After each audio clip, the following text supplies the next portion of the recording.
Topacio. Ano lang, comment lang kasi, so why did you, bakit kayo nagbigay nung 30 million pesos to a public officer? Because when you gave them, he was an elected official. So bakit kayo nagbigay? Tapos kay Attorney Topacio, Attorney kasi 'di ba si Senator Marcoleta accepted at least 75 million pesos and did not declare it sa kanyang SALN. Hindi iba na to dun sa COMELEC that you were mentioning. Ito na yung case na na-file sa Sandigan Bayan. So you can just... If I can comment on both questions. Number one, nung January, Senator Marcoleta was already a candidate for senator. Kahit na nga magbigay ako dyan ng 1 billion, 2 billion, yung isa galing kay Attorney Jimmy, walang illegal doon. Dahil yan ay walang kapalit at hindi yan nakaw na pera. Senator Marcoleta was about to run. He already filed and he was about to run. Hindi pa lang yun campaign period. Pangalawa, bakit wala sa SALN na yun? Kasi nga ginastos nung kampanya. Di ba? Kasi kailangan niya ng ginastos at diniklara naman niya ginastos niya, kinakailangan niya yung pundong yun. Now, case in point with Senator Marcoleta, kung ang lahat ng tumulong sa kanya, kakasuhan, I would think more than 500 people will have cases. Bakit? Hindi naman kaila sa marami, si Senator Marcoleta ay tinulungan ng marami. Dito lang sa Metro Manila, pag nakita niyo yung mga poster nila katabi si Senator Marcoleta. Ang dami niyan, all over the Philippines. At yan, yung pinipilit nila na gawing plunder, susundan ko, papatulang ko yung ginagawa nila.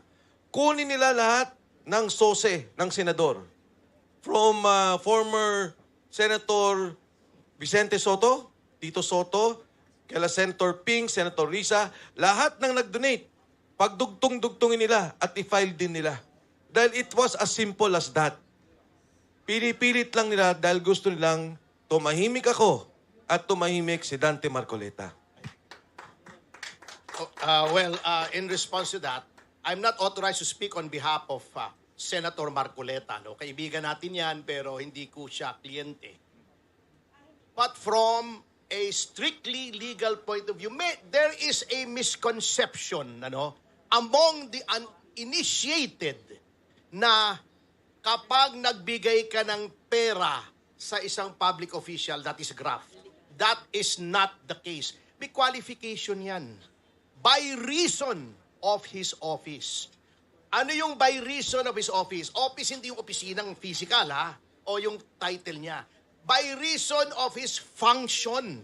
Office can also mean function. Google niyo yan sa Merriam-Webster's Dictionary kung anong ibig sabihin ng office. Yun po ang ginamit ng batas. By reason of his office. By reason of his function. What do you mean by that? Binigyan mo siya ng pera kasi may gusto kang gawin na within his powers nakapalit nung pera. Okay. Bakit binigyan ng pera si Senator Marcoleta? Hiningi bang kapalit? It is not by reason of his office. It is by reason of his candidacy. Okay. Meron ding precept sa legal hermeneutics or legal statutory construction. Construction, hindi yung construction ng bahay. Interpretation. Ang batas, kapag iyong ini-interpret, hindi mo ini-interpret in a vacuum or in isolation. Titignan mo yung related laws. Anong nakalagay sa Anti-Graft and Corrupt Practices Act? Hindi pwedeng tumanggap ang any public official by reason of his office. Anong nakalagay sa Omnibus Election Code?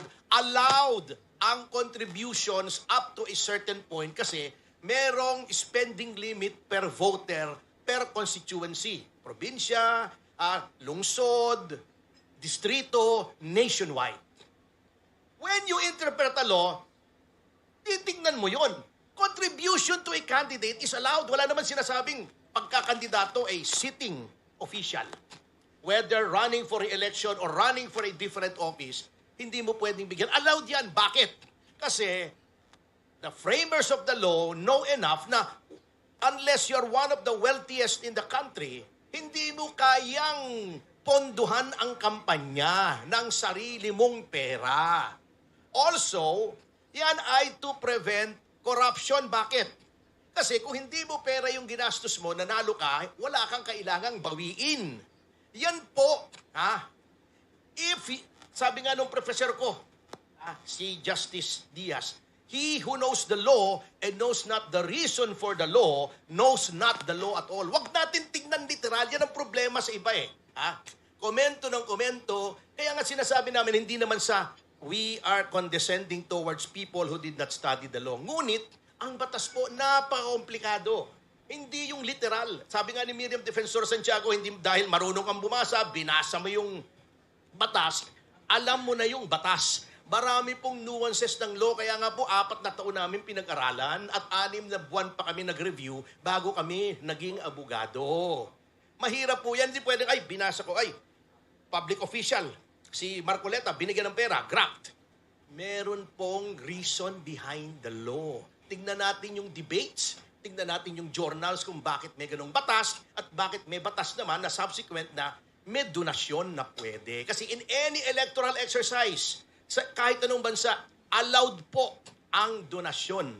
In fact, sa Amerika, merong counterpart, yung gobyerno na nagbibigay sa'yo ng pera para tumakbo ka, para hindi ka na bangurakot. Ganun po yun. Hindi porket official binigyan, graft.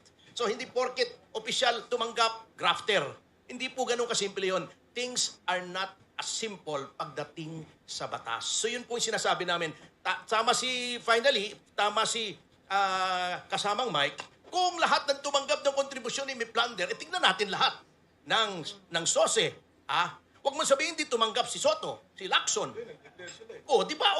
Ba't hindi plunder yun? Di ba nakaupo sila? Si Lacson yata hindi, ano? May sosi silang lahat. May sosi sila. Kung yung nakaupo, lahat na nakaupo na nagre-election o tumakbo ng ibang posisyon ay grafter o plunderer pag tumanggap ng pera, ang dami niyan. Kasuhan nyo lahat. Hindi pwedeng selective ang justice. Hindi pwedeng kung sino lang kasuhan. At yan ang ulitin ko I told you so. Sinasabi ko na sa inyo, magiging kamoting kahoy ang Office of the Ombudsman kapag si Boying Remulla ang nilagay nyo dyan. Kaya we moved heaven and earth para hindi siya mailagay. Not for us, but for our country, para hindi masira yung institusyon natin.